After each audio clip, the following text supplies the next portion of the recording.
It's no good, sir. Our armor can't get through this terrain. Our supply lines stop here. Damn it, Jenkins! Where on earth am I supposed to find highly aggressive, highly mobile, highly motivated troops that are able to subsist on themselves beyond enemy lines for massive periods of time? Where, damn it, man? Oh, kurva, blyat. By the Emperor, that man fell out of the sky! Never mind that, Jenkins. He's exactly what we need. You there? I need you to go into enemy lines and cause havoc.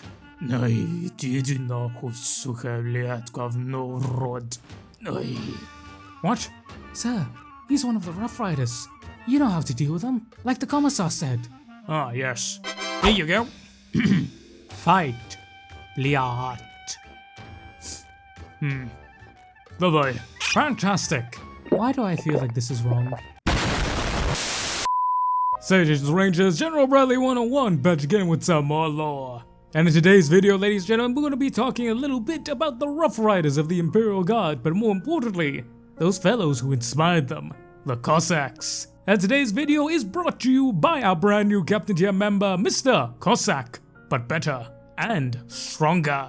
Gee, I wonder why he wanted me to do a video about the Cossacks. But as always, ladies and gentlemen, I love seeing the blending of real history and 40k into one beautiful soup of goodness. So join me today as we welcome back the return of History Hammer. Wait, weren't there supposed to be like explosions and fuck? History Hammer!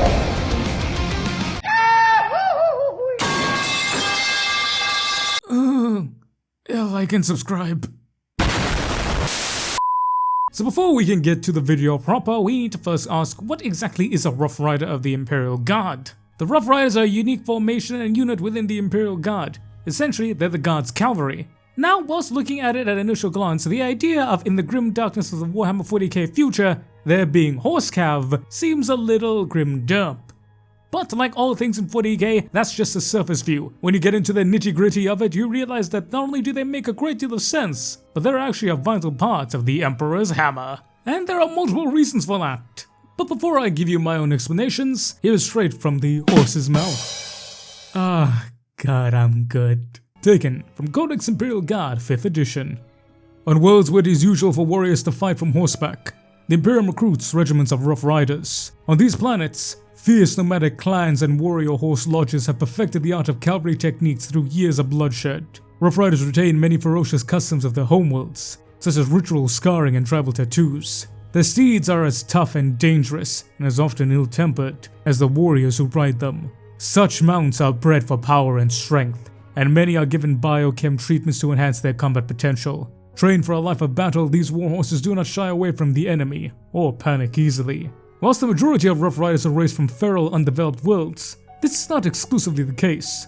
On some planets, the honor of riding a steed to war is reserved for the elite classes, formalized horse warrior aristocracies that have accumulated generations of cavalry experience. Even the Imperial Guard, with its legions of machinery and fighting vehicles, has a place for these fierce mounted warriors. Regiments of Rough Riders are sometimes deployed wholesale, especially where terrain is unsuitable for the tracked vehicles of the Imperial Guard. A squad of skilled cavalry can be effective assault and skirmishing force, able to move rapidly over broken ground, climb steep slopes and gallop along narrow ravines. However, it is more common to divide mounted regiments and allocate Rough Rider squads to fight alongside conventional infantry regiments, where they act as scouts, patrols, and as fast response troops. Rough Riders are often used to operating out on their own beyond normal lines of communication, often deep inside enemy territory. Able to forage and subsist off the land, Rough Riders are able to function for extended durations behind enemy lines, with only the minimum of basic supplies. Because they employ living mounts rather than machines, they neither need fuel nor maintenance, and unlike vehicles, they cannot be easily traced with Auspex or scanner. As such, they are often utilized to harass enemy troop movements by the means of hit-and-run tactics. The mobility and speed of Rough Riders makes them a potent force on the battlefield, able to spearhead an attack as easy as running a flanking maneuver. Rough Riders carry a variety of weapons, but the most deadly is without a doubt the explosive tipped hunting lance, derived from the lethal spearheads used by cavalry on their home worlds to hunt down large carnivorous animals. When they confront the enemy, Rough Riders charge into opposing lines with their explosive weapons, changing to the lasgun and pistol after the initial onslaught. The thundering momentum of a cavalry charge as it crushes into the ranks of the enemy leaves only death and carnage in its wake. Those foes not impaled are poked beneath the heavy hooves of the powerful steeds.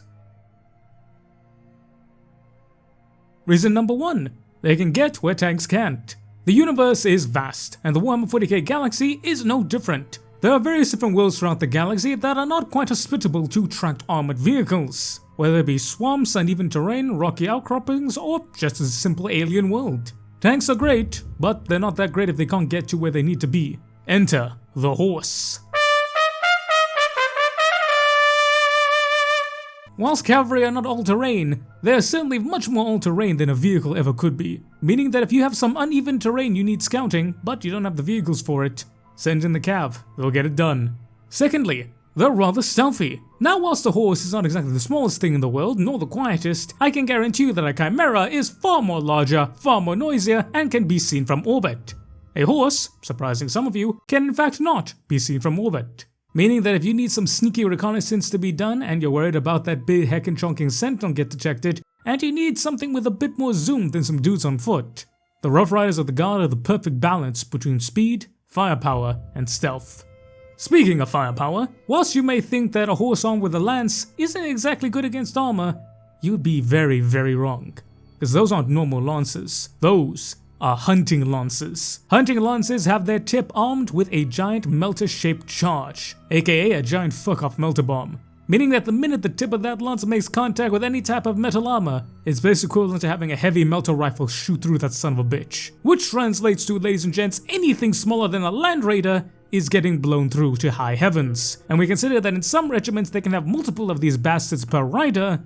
Yeah, getting recharged by a formation of Rough Riders is a death sentence for most armored units, especially when you consider Rough Rider formations can maneuver in between the gaps of columns or armored formations, meaning not only they can get where they need to be, they can find the nasty stuff and plant that son of a bitch right where you don't want it to be, a la a gun barrel, the gaps of treads, or the hatches of the armor itself. Whilst getting there may indeed be a problem, Rough Riders generally find a way. And if they can get up close and personal with their target, most armored regiments don't stand a chance to a charge of these bad boys. Speaking of charging, the horses, which aren't actually horses. You see, what we consider to be a horse in modern day Earth is so far above removed from the grim darkness of the far future. The genome has been twisted, mutilated, manipulated, changed through over 40,000 years of evolution and force evolution, meaning that what may look like a horse is internally absolutely not like a horse. And that is the quote-unquote normal horse of the Warhammer 40k world. I'm not even beginning to mention the bioengineered chemical-fueled monstrosity gas-wearing nightmare that is the Krieg steeds. Not to mention the various Xenos that can be ridden, a la the Talon Desert Raiders, with their unique Xenos from their homeworld. And on the flip side of that coin, ladies and gentlemen, we then have the artificially created cybernetic mounts, a la those of the AdMech. And if you don't like any type of legged creature, hell, you could just strap on a bike to that son of a bitch and boom, you have yourself a Rough Rider.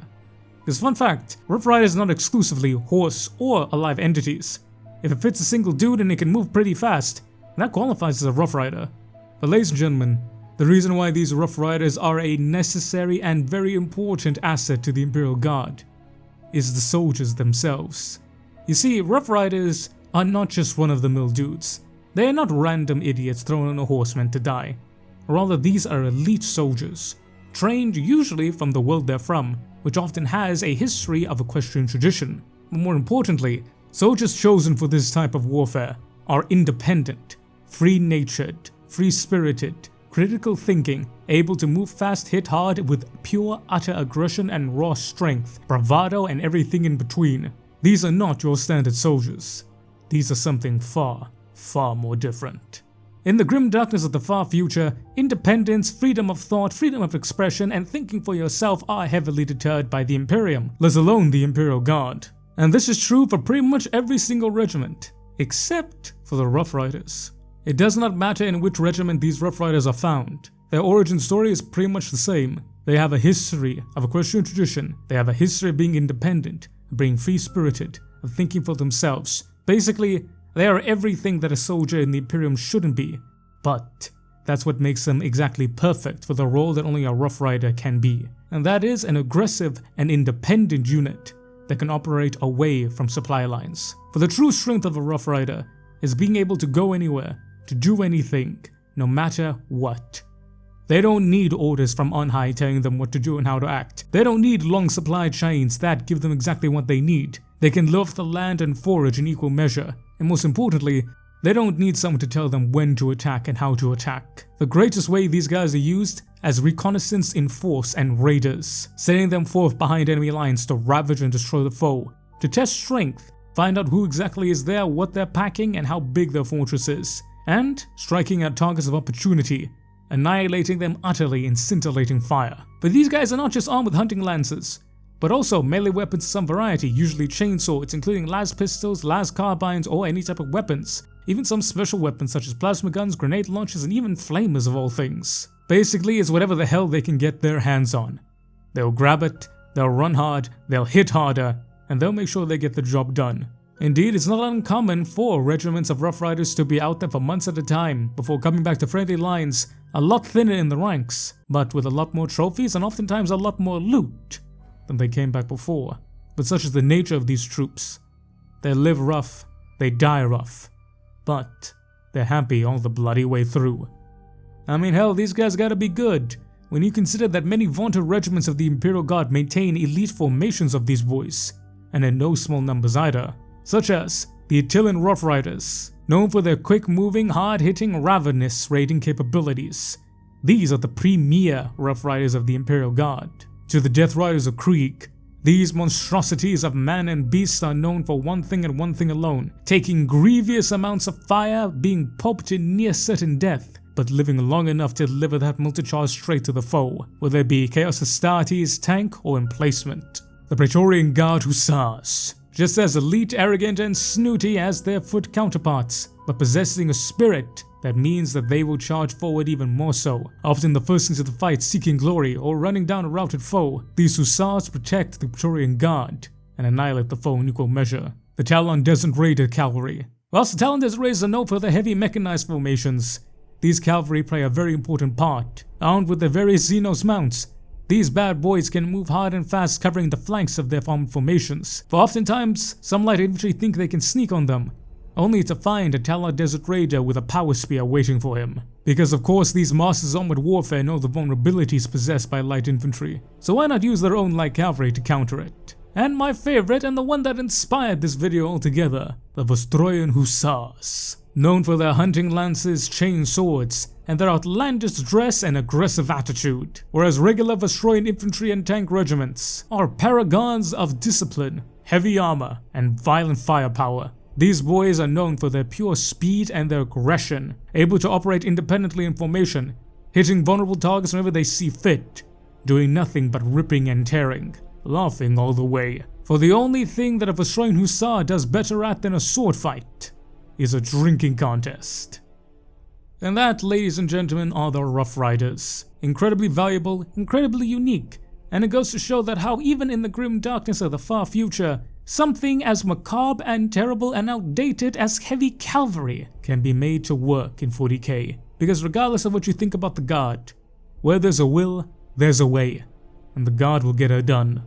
For the spirit of the independent, aggressive, brave, bravado light cavalryman has existed for a long time, and is certainly nothing new in 40k. And whilst there are many unique cavalry regiments that have existed throughout history, some of the very best come from Eastern Europe. And one of the very best, and the one that directly inspired the Vostroyan Hussars and the Vostroyan First Men as a whole, is none other than the Cossack light cavalry. So now, let's take a look at these beautiful mustachio bastards.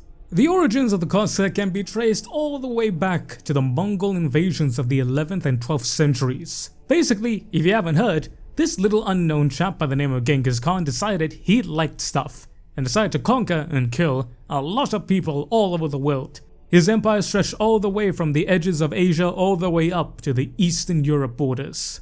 And it included the Eastern Eurasian steppes, vast swaths of grassland that were only traversable by horseback. The dominance of the Mongol Empire would consist for roughly 200 years. However, during the 13th and 14th centuries, they would eventually collapse into ruin, and thus many different successor states would take up their mantle, one of whom would be the Golden Horde. Whilst they would manage to exert some type of control over the various realms in which they governed, which were essentially many different tributaries of various different Eastern ethnic peoples, precursors to modern Eastern Europe, eventually their own power would be lessened, and they themselves would fracture into further successor states. Essentially, what was once a massive area governed by a large power essentially became multiple different squabbling states, and the various different lands that would exist between there would be up for free grabs. And every minor warlord, be it Khan, Voivode or Boyar, would attempt to get some for himself. Problem is, no one was strong enough to grab everything altogether, meaning that there was a bunch of minor inconsequential battles which drained resources but didn't really capture any land. This would essentially create a large buffer zone of no man's land. Essentially, everyone wanted land, but no one had the strength and power to take it. And essentially, this lawless frontier would be seen as a landmine of danger, with no one wanted to come near it with at least a 10-foot stick. Yet whereas some would see danger, evil, and all types of badness, there are those who see opportunity, baby. And this no man's land would become home to many different peoples, from outlaws, wayward souls, escapees, criminals, to adventurers, mercenaries, and people just wanting to live on their own accord, to simply farm the land, to hunt, to fish, not to worry about a local lord. Eventually, these souls would come together. They would form base camps, and eventually small communities. They would raise families and they would develop their own way to cope in this lifestyle. And despite the belief of everyone around them, they would thrive. And lo and behold, the Cossacks were born. But what exactly does Cossack mean? Well, Cossack is an Eastern European version of the word Kazakh, a Turkic Mongolian word which means a variety of things. It could mean freeman, outlaw, raider, bandit, adventurer, or free spirit. It really just depended on how generous you wanted to be. But it was a very, very apt description. For whilst the Cossacks were many things, independent and free-spirited were certainly at the very top of that pile. Essentially, these different groups would form the Cossack host, or Voisok. This would be a group of multiple communities essentially forming their own nation-state.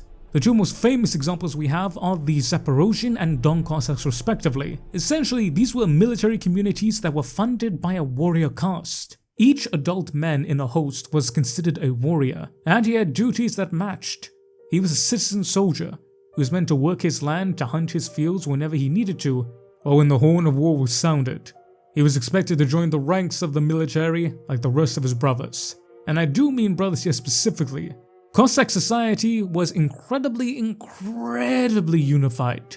It was very much so democratic. Each one was considered equal. Even the one who led them, the Atman or the headman, was known as the first among equals. All Cossacks would come together in a collective assembly. Now this would be a sort of pseudo-parliament or council, known as the Kuruk or the Rada. And here they would decide on everything, literally everything. From laws, to punishment, to hunting rights, to splitting up of resources, loot, war, campaigns, anything and everything. The only thing was they had to agree on it together. And this makes sense. Many of the people who came here were fleeing different regimes. All of these regimes had some type of nobility aristocracy to them, meaning that the men who came here wanted to be free, they wanted to be equal. They didn't want to be under anyone, they didn't want to have to answer to anyone. They simply wanted to live their lives. And their lives were very unique, as there were many different aspects to the emerging Cossack culture. Hard drinking and hard eating were part of it. Strong consumption of alcohol and foods were very important for the lifestyle they lived, both as a physical and mental aspect. Speaking of that lifestyle, it was not easy on the frontier. One had to work long hard days either in the fields or hunting, or applying whatever trade that would give him profit. But most importantly, the Cossacks had to develop martial prowess and traditions. This was the place where all the bandits and criminals and bad guys came to dwell. This was the Wild West. There was no governor, there was no law, there was no anything. It was up to the Etman and his Cossack hosts to defend themselves, meaning that if a bunch of Tatar raiders came a-knockin', you and your boys had to grab your guns, your sabers, and show them what for. Thus, they were literally citizen soldiers of every variety. They trained with farming implements just as well as they did with sabers. And this duality and independence and, most importantly, duty gave them a strong sense of responsibility but also pride. If you take a look at Cossack culture, everything about them is big, grand, bravado, bravos. All these things are core essential articles to Cossack culture. Their clothing, big, bright, bold. Their hairstyles, unique, odd. Their mustaches even massive. You take a look at their dress, big, green, great flowing colors, fur, suits, capes, the way they fought, the way they charged, their dances even. Big, bold, expressive. Cossacks were the definition of loving life, of living it to its fullest potential. They didn't have time for pleasantries, for fakeness, for manners. They didn't have time for all that polite society rubbish. They had to do something. So they would get it done, and they would laugh, drink, and fist fight all the goddamn way till Sunday. Because if you are not truly living your life, what type of life do you truly have? That is what it meant to be a Cossack. Fiercely independent, fiercely proud, and fiercely happy. But back to the story at hand. If this land was so coveted, how the hell did these guys exist with all these big states? Well, quite simple, they were very good at what they did. Cossacks were excellent warriors, and we consider they had already built up settlements in these lands. What many states did is that they simply just used them as border guards. The Cossacks had a strong equestrian tradition, and in the Eastern Steppe you cannot build fortifications. It's just simply not feasible.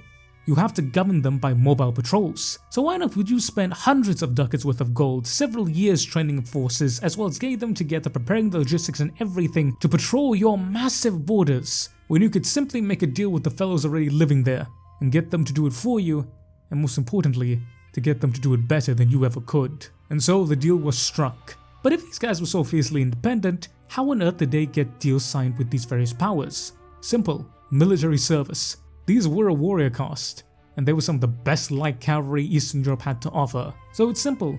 In addition to serving as border guards of these respective areas, they would serve in the military.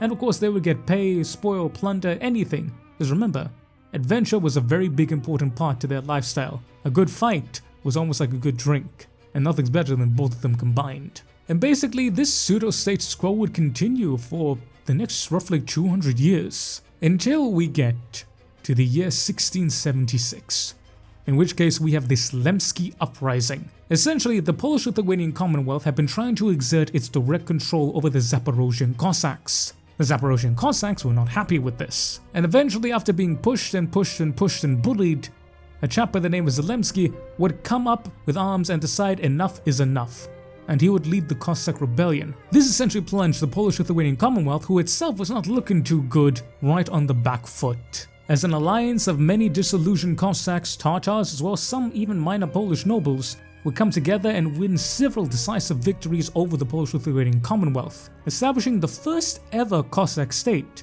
known as the Cossakian Hetmanate. And many historians now consider this to be the first ever modern state of Ukraine. And essentially things would go pretty well for the Cossacks, until they didn't. The Cossacks, for all their warrior lust, culture, bravado and everything they were good at, the Polish-Lithuanian Commonwealth was far bigger. And eventually, when it's got its shit together and put hammer to fist, in combination with the Tatars betraying them, meant that they were close to being destroyed. So Mr. Zelensky would meet with the Tsar of Russia, and together they would sign an agreement, known as the Petrovsk Agreement. This agreement basically said that the Zaporozhian Cossacks would become a pseudo-part of the Russian Tsardom, but maintaining their autonomous nature. And in exchange for military service and autonomy, they would be given the protection of the Russian Empire. This did not sit well with many Cossacks, as they didn't like the idea of it. They liked freedom wholly, totally and utterly. That's why they left civilization and came into the Wild West. And now suddenly, after fighting a massive, long and bloody war to maintain that autonomy, you're basically selling over to the Russians. A lot weren't happy. But for every Cossack who wasn't happy, there was one who kinda was. They were still autonomous, they could still live their lifestyle, but they were given better opportunities, better riches, and protection. Meaning that this was an established thing, no one could do anything about it. Now this agreement is incredibly hotly debated in modern political climate, as many people use it as an argument for why Ukraine should or should not be part of Russia. But that's out of the scope of this video. Just know that it's a bit of a hot topic. But essentially with this, the Russian Empire would enter the war, and the Polish-Lithuanian Commonwealth would take a massive beating, and this would be the signal of the end of the golden age of the Lithuanian Commonwealth, which eventually would result in its partition about 100 years later. But what about the Cossacks? The Cossacks would continue as an autonomous part of the Russian Empire, but they were not happy. You see, there was something brewing, because they were not truly part of the Russian Empire, but they also weren't completely independent, meaning that something would have to give, and that something would be the rule of Tsarina Catherine the Great. You see, Catherine the Great wanted to become a parallel of the modern European powers, which meant centralization, and the Cossacks did not take too kindly to this. And this would all come to head in the year 1776 with the Pugachev Rebellion. Essentially, there was a chap named Pugachev, and he was a Don Cossack, and he was not happy with the centralization and the incorporation of the Cossacks into the Russian Empire proper. Hence, he declared himself the slain Peter II of Russia, aka Tsarina Catherine's dead husband. And some of you may be thinking, okay, how the hell is this even possible? But remember, back in the day, pictures were not really a thing. You didn't really know what your head of state looked like, and the Cossacks were not really a big fan of Catherine, so opportunistic plus lack of ignorance equals this. Essentially, the Pugachev Rebellion would be the last gasp of independence for the Cossack state. Here, the Cossacks would gather, and they would attempt to restore their autonomous state as a pseudo-independent nation within the Russian Empire. And whilst they gave it a hell of a good go, winning several early major battles, eventually the full might of the Russian Empire would be thrust upon them. And no amount of bravery, bravado, and martial prowess can make up for those odds. Eventually, Pugachev would be captured. Most of the Cossacks in his rebellion would be slain, and he himself would be executed shortly after.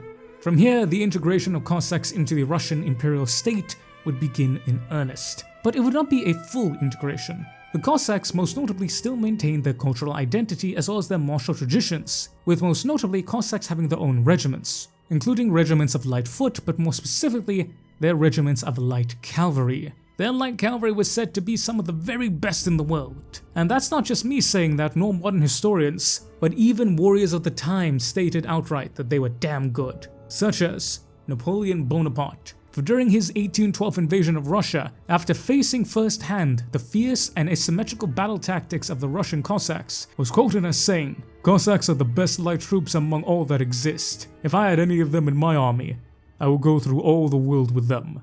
High praise from a European emperor. And it would be these same Cossacks that would drive Napoleon out of Russia a year later. And the Cossacks would continue. They would exist as a regiment of the military specifically, but also a cultural entity for the next 100 years, until we get to World War I. At the end of World War I, the Russian state would fall with the Soviet Revolution, and the Cossacks would fall with them as well. But whilst there were Cossacks who supported both the Bolsheviks and Mensheviks, the Reds and Whites respectively, at the end of it, the Soviet Union was all about erasing anything imperial, and that included the Cossacks. All special military formations of the Cossacks were dissolved, Cossack regiments, Cossack military honors, but it didn't just stop there. Cossack communities themselves and the Cossack cultural identity were abolished, as was the practice of the Soviet Union during that time. The Soviets wanted to abolish anything that wasn't Soviet, and that was pretty much everything. And the Cossacks would suffer for the next roughly 80-odd years, being oppressed and slowly dissolved. Until the fall of the Soviet Union, for try as they might, the Reds couldn't keep those fabulous mustaches down. And with the end of the Soviet Union, Cossack culture would explode once again. Most notably, Cossacks would gain their military specialization and honor in the Russian military after the fact, with them returning to their now centuries-old duty as border guards. And this isn't just a romanticized ceremonial position, as there are reports of these Cossack units defending the border of Russia and Ukraine in the modern day. But that, ladies and gentlemen, has been the history of the Cossacks. Brave, independent, very martial, and survivalist 2 and 2. Hailed from east to west, some of the best light cavalry you ever did see. And also, fun fact for you, they conquered Siberia for Russia. But now that we know about the Rough Riders and now we know about the Cossacks, let's take a look at them together and wrap all this up in one beautiful horse-shaped burrito. Taking a look at the Rough Riders of the Imperial Guard and the Cossacks, we can see how these guys are very closely intertwined. And whilst the Vostroyan Firstborns are the only regiment to be directly influenced by them, as the Vostroyans were influenced by the Imperial Cossacks of the late 18th century, more specifically the Cossack Hussar regiments. Hussars and Cossacks already having a lot of overlap, but you take a look at the idea of this highly aggressive, highly mobile, highly independent, high morale unit that can go anywhere with anything, live off the land, fight the enemy, harass the enemy, break them down, and never say die. This fierce independence, this fierce fighting nation and martial prowess, to fight hard, to drink harder, and to do all of it because goddammit isn't that the point of living? That is what the Cossacks were, and that is what the Rough Riders are.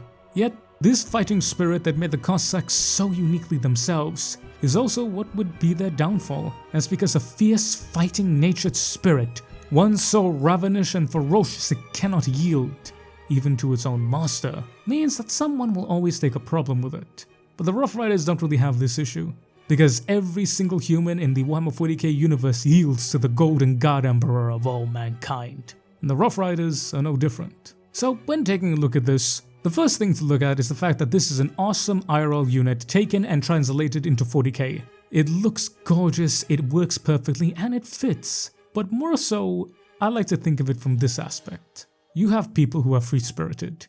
You have people who are independent. People who for one reason or another think that the word compromise is synonymous with the devil. They refuse to do anything but be themselves. And if that means they end up dying, then so be it. For such is the life they live. That free spirit, that never say die attitude, that fuck it we ball energy is something that is quintessentially, frustratingly, yet beautifully human. The Cossacks are the perfect embodiment of that frontiersman spirit of I'm gonna do it or I'm gonna die trying and I'm gonna have a hell of a good time. And the Rough Riders are merely the next evolution of that in the human genome, but flavored with 40k. Instead of black powder pistols and slotsbas, we have hunting lances and las pistols. By the end of the day, it doesn't matter where you are in humanity, there will always be a soldier on horseback, drunk as all hell, angry as all hell, happy as all hell, going at you at Mach fucking 10. And there is something incredibly scary, but incredibly beautiful about that.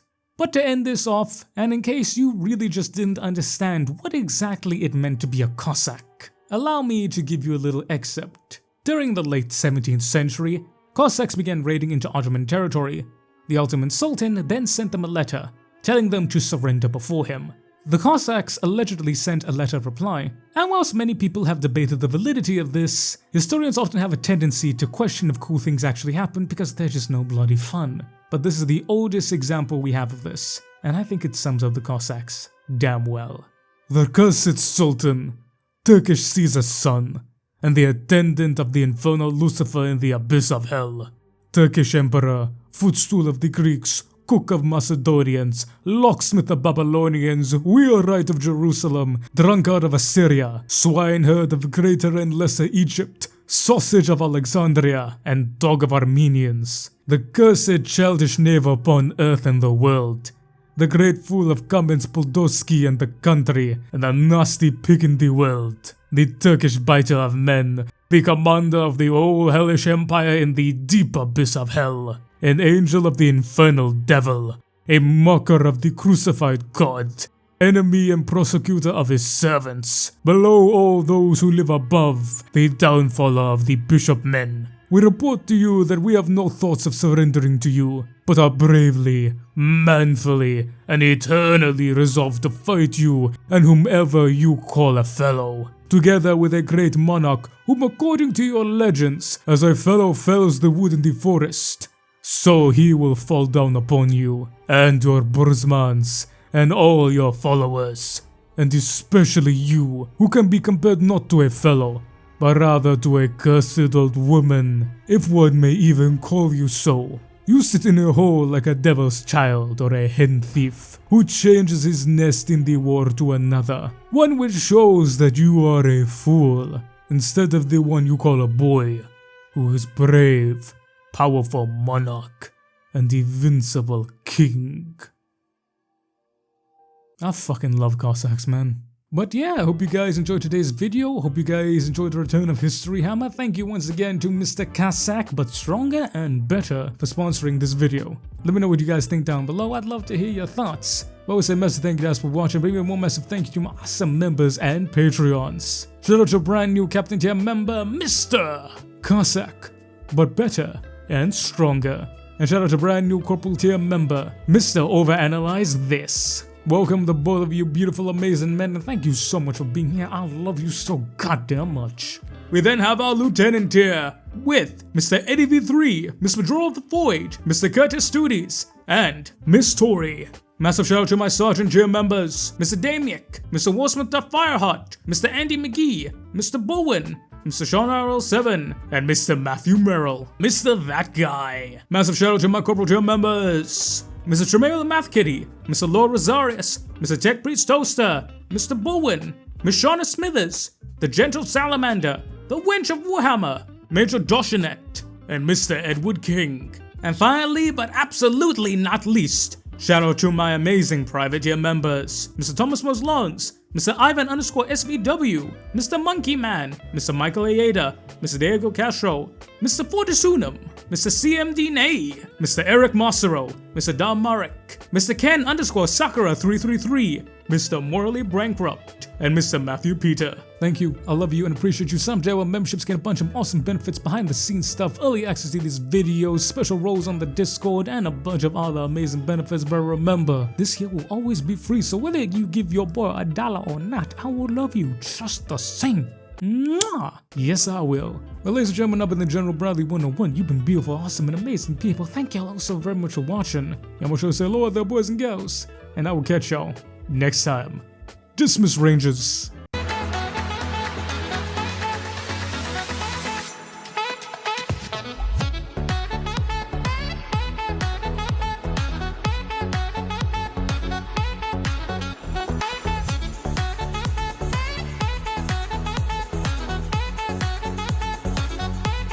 Давай, блядь.